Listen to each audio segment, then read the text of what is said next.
Сустрэча з камандай камунальнік Магілёў для заходняга Буга трэцяя па ліку на хатнім полі і трэцяя шчаслівая. Папярэднія матчы з барысаўскім батэйменскім мапідам завяршыліся чыстай перамогай. У абедзвюх гульнях лік 3-0.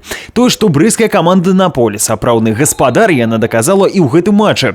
Не парушае традыцыі перамога ў 3 гульнявых партыях. Мы готовимся, мы знаем силы соперников и, в общем-то, раскладываем на весы. Я сколько смотрел Могилев с другими соперниками, где-то по каждой партии они очень сильно сопротивлялись. То есть, как только ты расслаблялся, молодежь ликует и несется галопом. Поэтому нельзя было давать им этого. Вот у нас в третьей партии немножко была такая пауза. Но, в общем-то, взяли все в руки, собрали, сделали, как умеем. У выніку гэтага матча з 3-го месца ў турнірнай табліцы чэмпіяната Беларусі брастаўчане падняліся на другое. Такі ўсход насуперак назве заходні Буг галоўны трэнер звязвае і з прыходам новага гульца. 34-гадовы Михаил Косаш дагэтуль прадстаўляў мінскі будаўнік і удзельніка лігі чэмпіёнаў салігорскі Шахцёр. Дарэчы, гэтая каманда пакуль лідар турніру. З ёй Михаилу Косашу прыйдзецца сустрэцца ў наступным хатнім матчы заходняга Буга.